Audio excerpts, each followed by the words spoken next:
الحمد للہ الحنان المنان الرؤوف الدیان خالق الانس والجان الذي يسبح له في كل زمان ومكان ونشهد ان لا اله الا الله وحده لا شريك له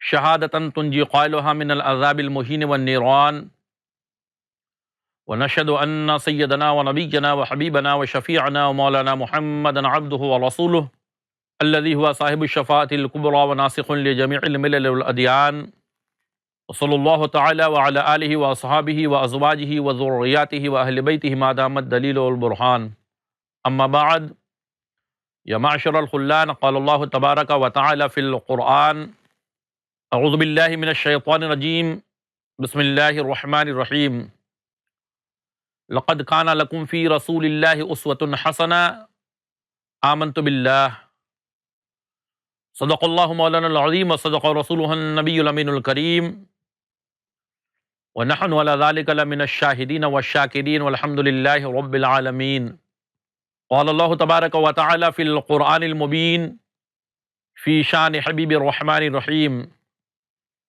اعوذ باللہ من الشیطان الرجیم بسم اللہ الرحمن الرحیم ان اللہ وملائکتہ یصلون علی النبی یا ایہا الذین آمنوا صلوا علیہ وسلموا تسلیما اللہم صل علی سیدنا و نبینا مولانا محمد وعلی آل سیدنا و مولانا محمد بارک وسلم صلاۃ و سلام علیک یا رسول اللہ۔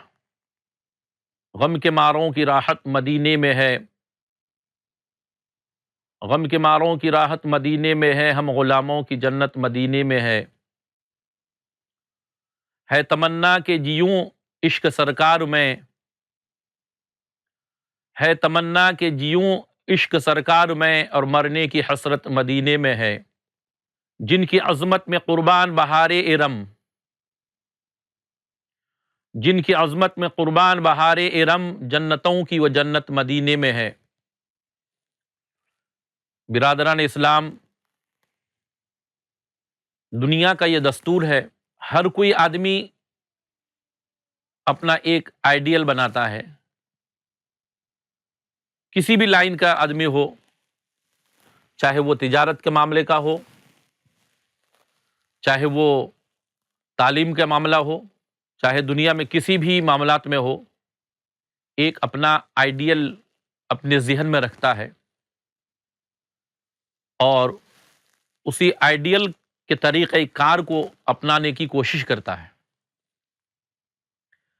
کوئی آدمی تجارت شروع کرتا ہے تو اس کے ذہن و فکر میں کوئی ایک کامیاب بزنس مین ہوتا ہے، جس طریقے کو اپنا کر وہ بزنس کے لائن میں، تجارت کی لائن میں کامیاب ہوا ہے، کوشش کرتا ہے میں بھی اسی طریقے پہ چلوں تاکہ میں بھی کامیاب بنوں۔ تعلیم کے میدان میں جب ایک اسٹوڈنٹ، ایک طالب علم آگے بڑھتا ہے تو کسی ماہر تعلیم یافتہ آدمی کو اپنا آئیڈیل بنا کر اسی طریقے پر وہ چلنے کی کوشش کرتا ہے کہ تعلیم کے میدان میں جس طریقے کو انہوں نے اپنایا ہے، میں بھی اسی طریقے کو اپنا کر اسی کے جیسے کامیاب بنوں۔ اسی طرح سے آپ کوئی بھی لائن لے لے، آدمی جب اس راہ پہ چلتا ہے تو اس کے سامنے ایک ماڈل ہوتا ہے، ایک آئیڈیا اس کے ذہن و فکر میں ہوتا ہے کہ ہم فلاں انسان کو اپنا آئیڈیل بنا کر اس کے طریقے کو اپناؤں۔ یہ تو دنیا کی بات ہے، دنیا کی فکر ہے، دنیا کا طریقہ ہے، لیکن ایک مومن ہونے کی بنیاد پر، ایک مسلمان ہونے کی بنیاد پر آپ کا آئیڈیل کون ہے؟ وہ کون انسان ہے جس کے طریقے کو اپنا کر ہم پکا اور سچا مسلمان بنے؟ وہ کون سی شخصیت ہے جن کی زندگی ہمارے لیے نمونے عمل ہو، کسی بھی معاملات میں اور کسی بھی طریقے میں ان کی زندگی ہمارے لیے نمونہ عمل ہو، تاکہ ہم ان کے طریقے کو اپنا کر ہم کامیاب بنیں۔ تو آئیے ذرا قرآن سے پوچھتے ہیں، قرآن تو بتا دے کن کی زندگی ہمارے لیے بہترین نمونہ عمل ہے، کن کی زندگی ہمارے لیے ایک مشعل راہ ہے کہ ہم اگر ان کی زندگی کے طریقے کو اپنائیں تو ہم کامیاب بنیں۔ تو قرآن کہتا ہے لقد کان لکم فی رسول اللہ اسوۃ حسنہ، رسول اللہ صلی اللہ علیہ وسلم کی زندگی تمہارے لیے بہترین نمونہ عمل ہے۔ میرے آقا سرور کائنات صلی اللہ علیہ وسلم کی زندگی ہم سب کے لیے ایک نمونہ عمل ہے۔ میرے آقا کی زندگی کا کوئی بھی گوشہ آپ نگاہوں کے سامنے رکھیں، ہماری زندگی کی تابناکی کے لیے وہ گوشہ ہمارے لیے ایک بہترین نمونہ عمل ہے۔ ایک تاجر ہو، ان کے لیے بھی رسول کی زندگی بہترین نمونہ عمل ہے۔ ایک تاجر ہو تو ان کے لیے بھی رسول کائنات صلی اللہ علیہ وسلم کی زندگی بہترین نمونہ عمل ہے۔ ایک حکمراں ہو تو ان کے لیے بھی رسول کائنات صلی اللہ علیہ وسلم کی زندگی بہترین نمونہ عمل ہے۔ دوستوں کے ماحول میں زندگی گزارنے والے ہو، ان کے لیے بھی رسول کائنات صلی اللہ علیہ وسلم کی زندگی بہترین نمونہ عمل ہے۔ دشمنوں کے ماحول میں اپنی زندگی کے ایام گزارے ہوں، ان کے لیے بھی رسول کائنات صلی اللہ علیہ وسلم کی زندگی بہترین نمونہ عمل ہے۔ ایک باپ کی حیثیت سے رسول کائنات صلی اللہ علیہ وسلم کی زندگی بہترین نمونہ عمل ہے۔ غرض کے کسی بھی شعبہ میں زندگی گزارنے والے ہو، کسی بھی طریقے سے زندگی گزارنے والے ہو، کسی بھی ماحول میں زندگی گزارنے والے ہو، ہر ایک کے لیے آقائے دو عالم صلی اللہ علیہ وسلم کی زندگی ایک بہترین نمونہ عمل ہے۔ ان کی زندگی ایک مشعل راہ ہے۔ جب آپ اچھی طرح سمجھ گئے کہ ہمارے لیے رسول کائنات صلی اللہ علیہ وسلم کی زندگی ایک بہترین نمونہ عمل ہے، ہمارے لیے ایک مشعل راہ ہے، رسول کائنات صلی اللہ علیہ وسلم کی زندگی ہماری تابناکی کے لیے ایک بہترین نمونہ عمل ہے، تو اب ہم کو چاہیے کہ ہم زندگی کے ہر موڑ میں اپنا رہبر و رہنما رسول کائنات صلی اللہ علیہ وسلم کو سمجھ کر ان کی زندگی کو ہم اپنے طریقۂ زندگی کے سانچے میں ڈھالنے کی کوشش کریں۔ میرے آقا صلی اللہ علیہ وسلم کی زندگی کو اور دوسروں کی زندگی کے ایک بنیادی فرق کو بتانا چاہتا ہوں میں۔ ہم بولتے ہیں تو سچ اور جھوٹ پر محتمل ہوتا ہے، لیکن رسول جب بولتے ہیں تو حدیث بن جاتی ہے۔ رسول کے زبان سے جب کلام جاری ہوتا ہے تو کلام الہی بن جاتا ہے۔ ہم چلتے ہیں تو صحیح اور غلط راستے پہ قدم پڑتا ہے، لیکن رسول جہاں قدم رکھ دیتے ہیں وہ شہر حیات بن جاتی ہے، وہ دستور حیات بن جاتی ہے۔ اس لیے اب ایک بندے مومن ہونے کی بنیاد پر ہماری یہ ذمہ داری ہوتی ہے کہ ہم غموں کی زندگی میں، خوشی کی زندگی میں، کسی بھی طرح کی زندگی گزارے، ہر موڑ پر ہم کو رسول کائنات صلی اللہ علیہ وسلم کی زندگی کو دیکھنا ہے کہ ایسے ماحول میں میرے آقا صلی اللہ علیہ وسلم کی زندگی کا طریقہ کیا تھا اور آپ کی تعلیمات کیا ہے۔ اب آپ کو میں بتانا چاہوں گا، ہماری زندگی کے ایک خوشگوار لمحہ، ہماری زندگی کا ایک خوشگوار دن ہمارے سامنے آتا ہے جب ماہ مکرم جو رمضان المبارک جس کو کہتے ہیں وہ ختم ہوتا ہے، تو اس کے بعد ایک دن آتا ہے جسے ہم عید الفطر کا دن کہتے ہیں۔ عید الفطر کا دن ہمارے لیے خوشی مسرت کا پیغام لے کر آتا ہے۔ عید الفطر کا دن ہمارے لیے خوشی کا دن ہے، ہمارے لیے مسرت کا دن ہے، اس لیے کہ عید کا معنی ہی خوشی کا ہوتا ہے۔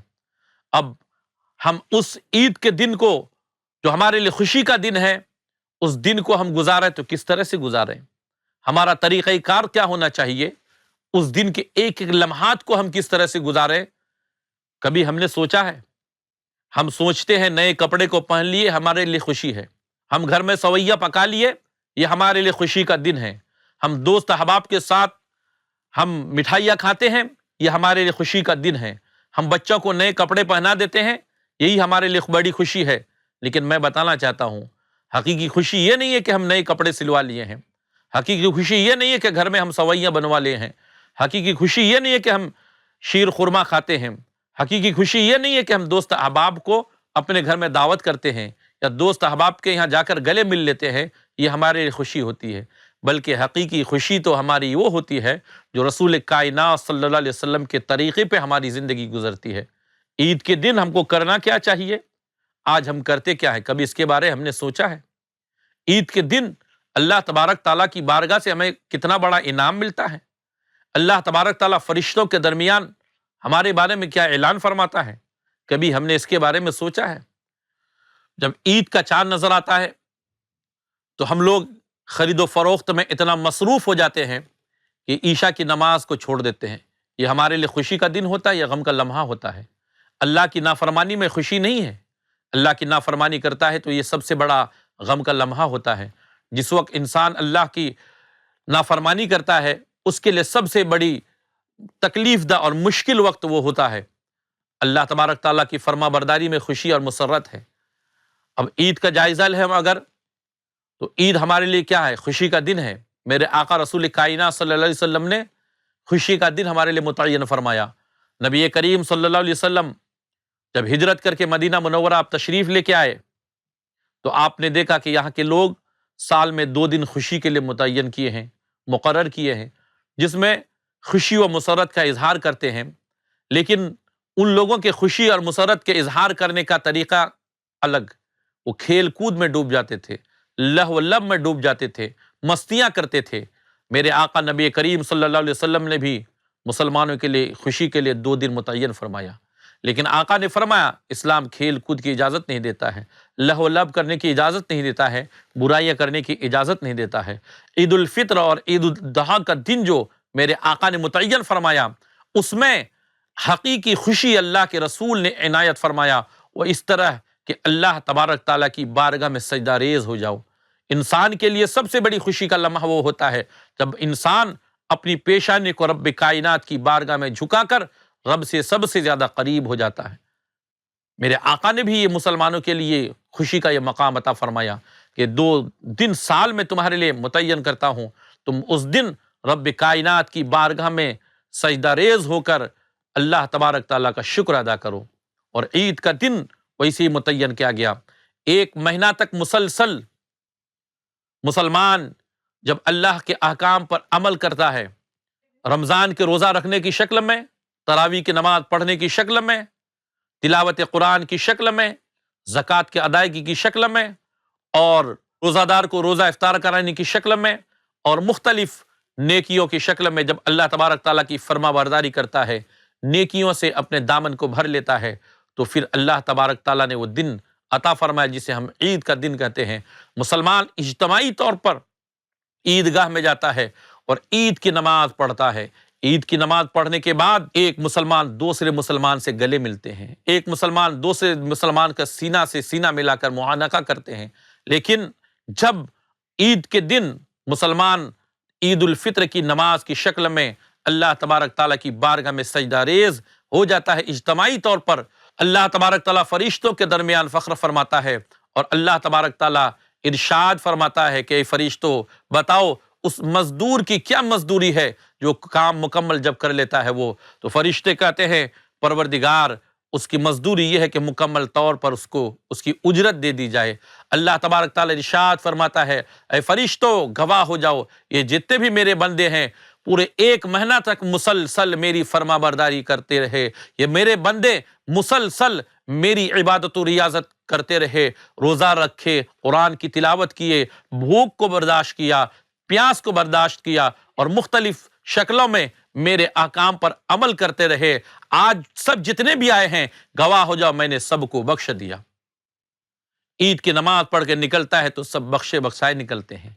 اور آپ جانتے ہیں عید کے نماز کے بعد مسلمان ایک دوسرے کے گلے ملتے ہیں، معانقہ کرتے ہیں۔ ایک طرح سے اس کی وضاحت میں کر دوں، یہ تو دیکھنے میں ایسا لگتا ہے کہ خوشی مسرت کا اظہار کرتا ہے، لیکن اگر آپ روحانی طور پر دیکھیں، میرے آقا رسول کائنات صلی اللہ علیہ وسلم کی وہ حدیث پاک نگاہوں کے سامنے رکھو۔ میرے آقا ارشاد فرماتے ہیں انسان جب گناہ کرتا ہے تو اس کے دل میں سیاہ دھبا پڑ جاتا ہے، اگر وہ توبہ کر لے تو وہ سیاہ دھبا مٹ جاتا ہے، اور اگر توبہ نہیں کرتا ہے تو وہ سیاہ دھبا رہتا ہے، پھر گناہ کرتا ہے وہ دھبا بڑھتے جاتا ہے۔ اگر اس درمیان میں توبہ کر لیا تو وہ دھبا مٹ جاتا ہے، اگر توبہ نہیں کیا تو وہ دھبا بڑھتے جاتا ہے۔ گناہوں کی بنیاد پر وہ دھبا وسیع ہوتے جاتا ہے، یہاں تک کہ ایک دن وہ ہوتا ہے کہ اس کا پورا دل بالکل سیاہ ہو جاتا ہے۔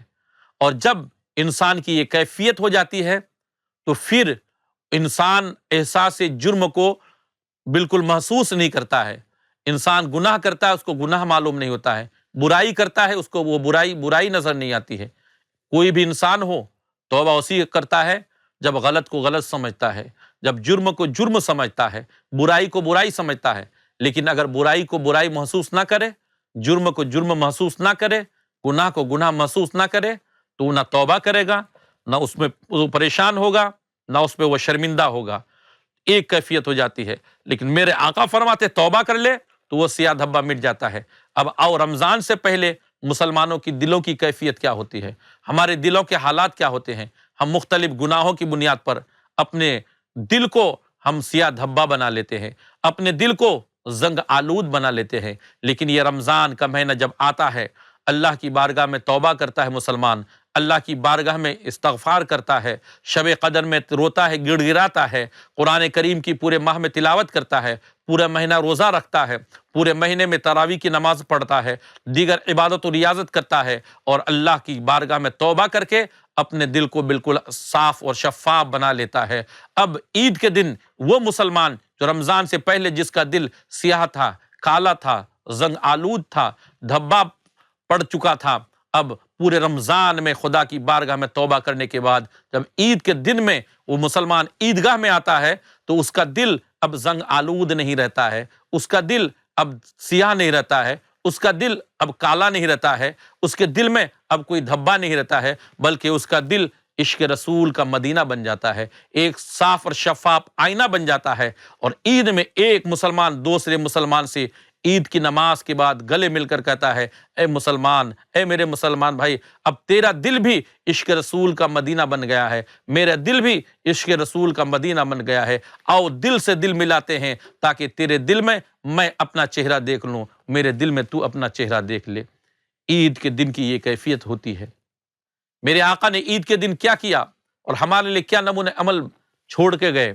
میرے آقا رسول کائنات صلی اللہ علیہ وسلم عیدگاہ کی طرف تشریف لے کے جاتے ہیں، راستے میں آپ نے ملاحظہ فرمایا ایک دیوار سے ٹیک لگا کر ایک بچہ رو رہا ہے اور دوسرے بچے دوسری جگہ کھیل رہے ہیں، نئے نئے کپڑے ان کے جسموں میں ہیں، ایک دوسرے کے ساتھ خوشی و مسرت کا اظہار کر رہے ہیں۔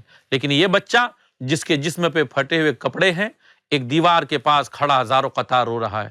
رسول کائنات صلی اللہ علیہ وسلم تشریف لے کے جا رہے ہیں، جب اس بچے کو روتے ہوئے دیکھا تو میرے آقا قریب میں جاتے ہیں اور آپ نے ارشاد فرمایا کہ اے بچہ، آج تو عید کا دن ہے، آج تو خوشی کا دن ہے، آج تو مسرت کا دن ہے، آج تو ہر بچہ خوشی سے اچھل رہا ہے، ہر بچے کے چہرے پہ خوشی کے آثار ہے، لیکن تم دیوار کے پاس کھڑے ہو کہ کیوں رو رہے ہو، آنسو کیوں بہا رہے ہو؟ وہ بچہ نبی کریم صلی اللہ علیہ وسلم کو پہچانتا نہیں تھا۔ وہ بچہ کہنے لگا، مجھے اپنی حالت پہ چھوڑ دیجئے، آپ نہیں جانتے ہیں، آج عید کا دن تو ہے لیکن آج میرا حال یہ ہے کہ میں اپنے پرانی یادوں کو یاد کر کے رو رہا ہوں۔ آپ کو نہیں معلوم کہ میرے والد محترم نبی کریم صلی اللہ علیہ وسلم کے ساتھ ایک جہاد میں گئے تھے اور وہاں جا کر وہ شہید ہو گئے۔ میری ماں نے دوسری شادی کر لی، میرے تمام مال و اسباب کو جو دوسرا اس کا شوہر تھا وہ ہڑپ لیا اور مجھے بے یار و مددگار چھوڑ دیا۔ اب میرے لیے آسمان ہی میرا چھت ہے، یہ زمین ہی میرا گھر ہے، کوئی گھر نہیں جہاں جاؤں۔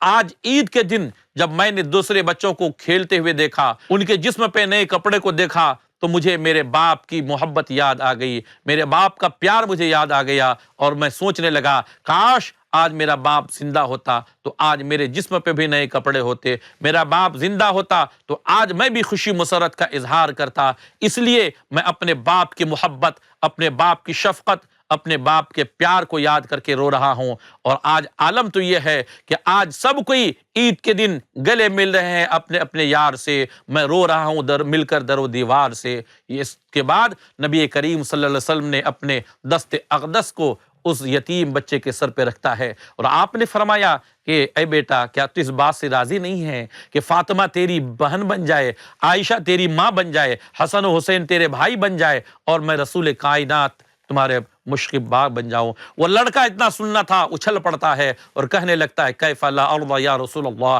کیف لا ارضى یا رسول اللہ، اے اللہ کے رسول میں کیسے راضی نہیں ہو سکتا ہوں۔ میرے آقا عیدگاہ کی جانب تشریف نہیں لے جاتے ہیں بلکہ اس بچے کو واپس گھر لاتے ہیں، اور ام المومنین حضرت عائشہ صدیقہ رضی اللہ تعالی عنہا سے آپ ارشاد فرماتے ہیں، اے عائشہ اس بچے کو غسل دلاؤ، اس بچے کو نئے کپڑے پہناؤ، اس بچے کو کچھ کھلاؤ۔ حضرت ام المومنین عائشہ صدیقہ رضی اللہ تعالی عنہا اس بچے کو غسل دلاتی ہے، آپ نئے کپڑے پہناتے ہیں اور کچھ کھلاتے ہیں، اور پھر اس کے بعد وہ بچہ خوشی و مسرت کے ساتھ اس جگہ پہ جاتا ہے جہاں پر اور دوسرے بچے کھیل رہے تھے۔ دوسرے بچوں نے جب اس بچے کے جسم پہ نئے کپڑے کو دیکھا، دوسرے بچوں نے جب اس کے بچے کے چہرے پہ خوشی کو دیکھا، تو وہ بچہ کہنے لگا کہ ابھی تو تم دیوار کے قریب میں رو رہے تھے، ابھی تو تمہارے جسم پہ پھٹے پرانے کپڑے تھے، ابھی تو تم آنسو بہا رہے تھے، تمہارے چہرے پہ گرد و غبار تھا، تمہارے بال بکھرے ہوئے تھے، ابھی وہ کون سی خوشی مل گئی؟ یہ نئے کپڑے تمہارے پاس کہاں سے آ گئے؟ یہ چہرے پہ خوشی اور تابناکی کہاں سے آ گئی؟ وہ لڑکا کہنے لگا تم کو معلوم نہیں کہ میرا باپ نہیں تھا، کونین کے شہنشاہ نبی کریم صلی اللہ علیہ وسلم میرے والد بن گئے، میری ماں نہیں تھی ام المومنین حضرت عائشہ صدیقہ رضی اللہ تعالی عنہا میری ماں بن گئی، میری بہن نہیں تھی حضرت خاتون جنت میری بہن بن گئی، میرے بھائی نہیں تھے حسن و حسین میرے بھائی بن گئے۔ اتنا سننا تھا کہ وہ بچے دوسرے بچے جو کھیل رہے تھے وہ کہنے لگے کاش ہمارے والد بھی کسی میدان جنگ میں شہید ہو گئے ہوتے، کاش ہم بھی یتیم ہو گئے ہوتے، کاش ہم بھی آج در و دیوار سے مل کر روئے ہوتے تو آج نبی کونین ہمارے والد بن جاتے۔ میں آپ کو بتانا چاہوں گا میرے آقا رسول کائنات صلی اللہ علیہ وسلم کس طریقے زندگی کو دیکھیے کہ آپ عیدگاہ جا رہے تھے لیکن ایک یتیم بچے کو لے کر آپ گھر میں آتے ہیں اور محبت اور پیار کا ایسا نمونہ پیش کرتے ہیں۔ دنیا میں کوئی بھی بچہ ہو اپنے باپ سے کبھی جدا ہونا نہیں چاہے گا، کوئی بھی بچہ ہو یتیم ہونا پسند نہیں کرے گا، کوئی بھی بچہ ہو اپنے باپ کے مرنے کی تمنا نہیں کرے گا، لیکن میرے آقا نے ایسا پیار اس یتیم کو عطا فرمایا، ایسی محبت اس یتیم کے ساتھ کی، ایسا شفقت کا پیالہ میرے اس یتیم بچے کو میرے آقا نے عطا فرمایا کہ دوسرے بچے میرے آقا کی شفقت محبت کے متمنی ہو گئے، اپنے باپ کے مرنے اور اپنے یتیم ہونے کی تمنا کرنے لگے۔ تو ہم کو بھی عید کے دن وہی کرنا چاہیے جو میرے آقا نبی کریم صلی اللہ علیہ وسلم نے کیا تھا۔ میں آپ حضرات کو عید کے بارے میں بتایا کہ عید کے دن ہم کو کیا کرنا چاہیے اور ہماری حقیقی خوشی کیا ہے۔ اب میں عید الفطر کی نماز کے بارے میں اور اس کا طریقہ آپ کو بتانا چاہتا ہوں، اس لیے کہ آپ حضرات جانتے ہیں کہ عید الفطر کی نماز ہو یا عید الاضحیٰ کی نماز ہو اور نمازوں سے کچھ مختلف ہے، اس میں کچھ زائد تکبیرات ہیں، اس لیے کبھی کبھی آدمی کنفیوز ہو جاتا ہے۔ لہٰذا میں عید الفطر کی نماز کا طریقہ آپ حضرات کو بتاتا ہوں، آپ اچھی طرح سے اس کو دیکھنے کے ساتھ اس کو ذہن نشی کر لیں۔ سب سے پہلی بات، آپ عیدگاہ جب تشریف لے جائیں تو عیدگاہ جانے کا سنت طریقہ یہ ہے کہ گھر میں آپ کچھ مٹھائی کھا لیں، کھجور وغیرہ ہو یا سویاں وغیرہ ہو، اور ایک راستہ سے جانا چاہیے اور دوسرے راستہ سے آنا چاہیے۔ آپ تکبیر پڑھتے ہوئے جائیے، اللہ اکبر اللہ اکبر اللہ اکبر اللہ اکبر لا الہ الا اللہ واللہ اکبر اللہ اکبر وللہ الحمد۔ یہ تکبیر پڑھتے ہوئے آپ عیدگاہ جائیے، اور عیدگاہ میں جانے کے بعد آپ عید الفطر کی نماز باجماعت پڑھیے۔ نماز پڑھنے کا کیا طریقہ ہے وہ آپ حضرات سن لیجئے، اور عید کا دن مستحب کیا ہے۔ عید کے دن مستحب یہ ہے کہ ناخن کو کٹوانا، نئے کپڑے پہننا، اگر نئے ہوں نہ ہوں پرانے ہی دھلے ہوں، خوشبو وغیرہ لگوانا اور خوشبوؤں سے معطر ہو کر جانا۔ عیدگاہ میں آپ گئے، جانے کے بعد عید الفطر کی جو نماز ہے وہ طریقہ میں آپ کو بتاتا ہوں۔ سب سے پہلے آپ نیت کریں گے، نیت کی میں نے 2 رکعت نماز عید الفطر کی واجب ما زائد 6 تکبیروں کے واسطے اللہ تعالیٰ کے، منہ میرا کعبہ شریف کی طرف، اللہ اکبر۔ یہ نیت کرنے کے بعد امام کی اقتداء میں اللہ اکبر کہہ کر آپ یہ ہاتھ کان کے لو تک لے کے جائیں گے، اور پھر آپ ناف کے نیچے باندھ لیں گے۔ پہلی تکبیر کے بعد آپ کو ہاتھ باندھنا ہے، ہاتھ باندھنے کے بعد آپ ثنا پڑھیں گے، سبحانک اللہم و بحمدک و تبارک اسمک و تعالی جدک و لا الہ غیرک۔ پھر آپ دوسری تکبیر اللہ اکبر کہہ کر کان کے لو تک ہاتھ لے جائیں اور ہاتھ چھوڑ دیں، دوسری تکبیر کے بعد آپ کو ہاتھ باندھنا نہیں ہے۔ پھر تیسری تکبیر میں اللہ اکبر کہہ کر کان کے لو تک ہاتھ لے جائیں، پھر آپ دونوں ہاتھ کو چھوڑ دیں۔ چوتھی تکبیر میں اللہ اکبر کہہ کر کان کے لو تک ہاتھ لے جائیں اور پھر آپ ہاتھ باندھ لیں۔ یاد رکھیے پہلی رکعت میں پہلی تکبیر کے بعد ہاتھ باندھنا ہے، ثنا پڑھنا ہے، دوسری تکبیر کے بعد ہاتھ چھوڑ دینا ہے، تیسری تکبیر کے بعد ہاتھ چھوڑ دینا ہے، اور چوتھی تکبیر کے بعد ہاتھ کو باندھ لینا ہے۔ امام سورہ فاتحہ پڑھیں گے، قرات کریں گے، پھر رکوع میں جائیں گے، آپ ان کی اقتداء میں رکوع کریں گے، پھر سجدہ کریں گے، دونوں سجدوں کے بعد کھڑے ہوں گے، پہلی رکعت آپ کی مکمل ہوگی۔ پہلی رکعت کے بعد کھڑے ہونے کے بعد امام سورہ فاتحہ پڑھیں گے، سورہ فاتحہ کے بعد کوئی سورہ ملائیں گے، اور سورہ ملانے کے بعد جب امام تکبیر کہیں گے اللہ اکبر کہہ کر، تو آپ بھی کان کے لو تک ہاتھ لے جائیں اور ہاتھ لے جا کر چھوڑ دیں۔ دوسری تکبیر میں بھی اللہ اکبر کہہ کر کان کے لو تک ہاتھ لے جائیں، ہاتھ چھوڑ دیں۔ تیسری تکبیر میں اللہ اکبر کہہ کر کان کے لو تک ہاتھ لے جائیں اور ہاتھ نیچے چھوڑ دیں۔ چوتھی تکبیر میں آپ کو ہاتھ نہیں اٹھانا ہے، بلکہ چوتھی تکبیر میں اللہ اکبر کہہ کر آپ امام کے ساتھ رکوع میں جائیں گے، اپنا رکوع پورا کر کے کھڑے ہوں گے، سمیع اللہ لمن حمدہ امام کہیں گے، آپ ربنا ولک الحمد کہہ کے کھڑے ہوں گے، اور پھر اس کے بعد سجدہ کریں گے، دو سجدے کے بعد اتحیات وغیرہ پڑھ کر نماز کو مکمل کر لیں گے۔ عید الفطر کی نماز کا یہ طریقہ ہے۔ یاد رکھیے کہ پہلی رکعت میں جو 4 تکبیریں پڑھی جائیں گی، پہلی تکبیر کے بعد ہاتھ باندھنا ہے، دوسری اور تیسری تکبیر کے بعد ہاتھ چھوڑ دینا ہے، چوتھی تکبیر میں آپ کو ہاتھ باندھنا ہے۔ دوسری رکعت میں جو تکبیریں کہی جائیں گی، پہلی، دوسری، تیسری تکبیر میں کان کے لو تک ہاتھ لے جا کر چھوڑ دینا ہے، چوتھی تکبیر میں آپ کو ہاتھ نہیں اٹھانا ہے، بلکہ اللہ اکبر کہہ کر رکوع میں جائیں گے۔ اس طرح سے آپ کی عید الفطر کی نماز مکمل ہوگی۔ یہ نماز کے بعد امام خطبہ وغیرہ پڑھیں گے، پھر اس کے بعد دعا وغیرہ کے بعد مصافحہ معانقہ کریں گے۔ اس طرح سے ہماری عید کی نماز ہوگی۔ یہ ہمارا پروگرام تھا رمضان کا، جس میں ہم نے رمضان میں مکمل طور پر مختلف موضوعات پر، مختلف ٹاپک پر آپ سے بات کی۔ رمضان کی فضیلت، روزہ کے بارے میں اس کے کچھ مسائل بتائے گئے، اعتکاف کے بارے میں بتایا گیا، تراویح کی نماز کے بارے میں بتایا گیا، لیلۃ القدر کے بارے میں بتایا گیا، اور زکوٰۃ کے بارے میں، عید الفطر کے بارے میں ہم نے ہر طرح سے ممکن کوشش کی کہ آپ کو اچھی سے اچھی باتیں بتائیں۔ اس گفتگو کے درمیان کسی طرح کی کوئی شرعی غلطی بھی ہو تو ہم اللہ تبارک تعالیٰ کی بارگاہ میں توبہ کرتے ہیں، ہماری توبہ کو قبول فرمائے۔ ہم کوشش کریں گے کہ اس طرح کے پروگرامات ہم آئندہ بھی آپ کے سامنے پیش کریں، جس میں مذہبی باتیں ہوں، دین کی باتیں ہوں، دین کے بارے میں تبادلہ خیالات ہم آپ کے سامنے پیش کریں۔ ہمارا مقصد صرف یہ ہے کہ ہم زیادہ سے زیادہ دینی باتیں آپ تک پہنچائیں، تاکہ اس کو سن کر آپ اس پر عمل کریں۔ وآخر الدعوانا ان الحمد للہ رب العالمین۔